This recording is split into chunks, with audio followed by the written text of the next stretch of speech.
Hey guys, what's going on? This is Christian here, still in the parking lot at Starland Ballroom in Sayreville, New Jersey. Right now I'm standing here with Shane of Silverstein.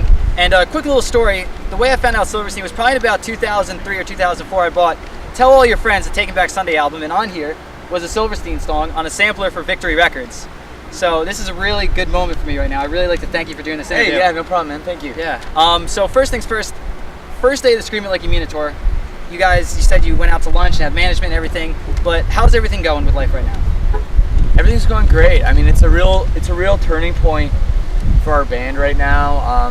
We've done 4 records with Victory Records, and now we've finished our contract with them. And it's kind of like a new thing where we're now figuring out what the next step for our band is. We're writing a lot of new songs that we're really happy with. Doing a lot of different kinds of touring. Like this tour, for example, is something we've never really done before.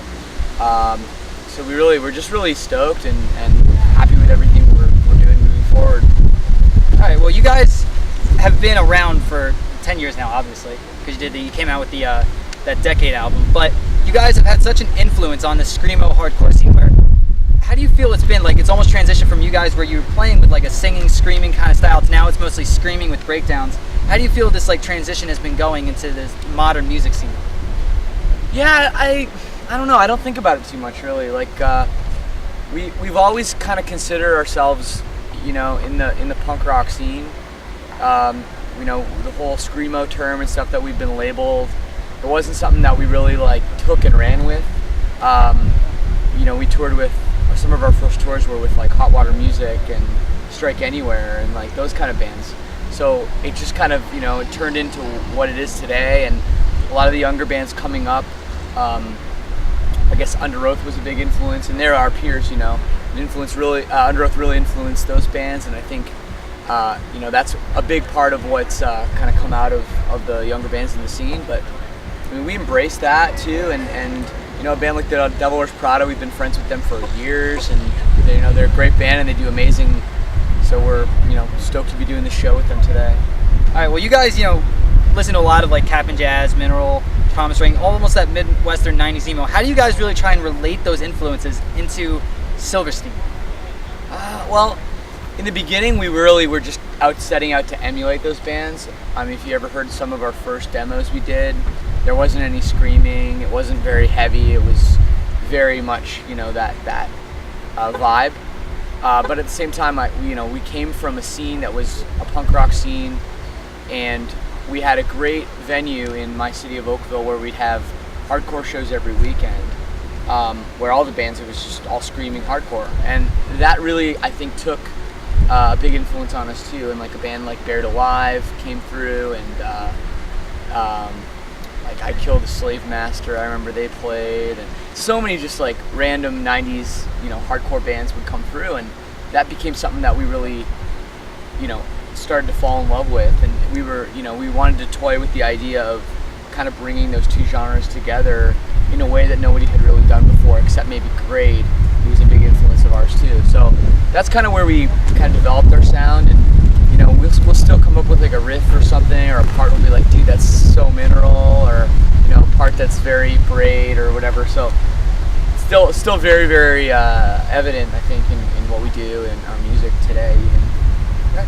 Well, I mean, will we be hearing any old songs from stuff that's like from When Broken Is Easily Fixed or Giving Up on Me or anything like that? Yeah, well, definitely some songs from the first record for sure. We always try to play at least. I mean, tonight we have like a 45-minute set, so it won't be. We've been playing some shows. We've been playing like 5 or 6 songs from that, but tonight we'll probably play 1 or 2. So. All right, that sounds really good. Just final question before we get into the fun stuff, because we are college, we are all young, we like to ask a couple fun questions. You guys have been around for 10 years, and for a modern band, that's almost rare to an extent. Absolutely. How do you guys feel that, like, is there something special like that you guys could say to your fans that just like been around for 10 years and you're still going strong? Like, how do you feel about that? I feel great about it. I mean, it's been such a crazy ride, and 10 years has just flown by, and I never thought 10 years ago when we started the band in, Josh's basement that we'd be, I'd be here and standing in the parking lot playing, about to play to 2,500 kids in New Jersey. So it's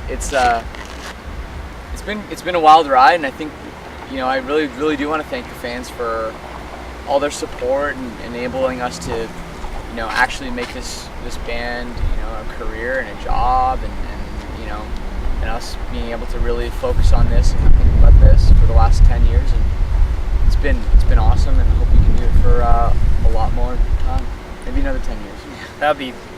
I'd love it. That's all I'm gonna say. I know a lot of other people love it.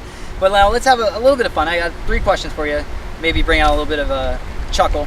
First things first, we are in New Brunswick, basically, Sayreville, New Jersey, and I've asked this to every band on the tour that we've done interview today. Have you ever had a fat sandwich? No. No. Are you vegetarian? Yes. Oh, well, that doesn't. Well, there are vegetarian versions of this. Well, what is it? Take a sub roll and just throw like anything you want on it. French fries, chicken fingers, mozzarella sticks. Just go crazy. How's that sound? It sounds pretty good. Yeah. French fries, mozzarella sticks. I get into that. Lettuce, tomato. Yeah, go. Yeah. The works. It's kind of like in Pittsburgh. They put fries and coleslaw on their sandwiches. Really? That's the Pittsburgh style. So there you go. Learn something new. All right, 2 more questions. What do you prefer, stage dives or high fives? No, I think high five's a little more personal, a little more friendly than just jumping on someone's head. So I'm gonna go with the high five. All right. See, that's better than me jumping on your head, right? Yeah, I'm not hurt. I'm not bleeding. So that's good. All right, then final question. What band would you want to resurrect? Because we're in New Jersey, I'm gonna go with Penfold. Great New Jersey emo band from the 90s. You know Penfold? Never heard. Right in your backyard. They're the best. They're the best. Check them out. They're right along with the bands you mentioned earlier. They're a big influence on us too. Penfold. Okay. I really appreciate it. Well, Shane, thank you so much for doing the interview. Do you want to plug anything or say anything to the viewers? I do. Yeah. Please come check out the Scream It Like You Mean It tour. Hopefully coming through your city in the next little while. And also check out our new DVD, Decade. Came out awesome. All right, well, Shane, thank you so much. Thank you, This is Shane from Silverstein. This is Scream It Like You Mean It tour. We'll be back in a bit.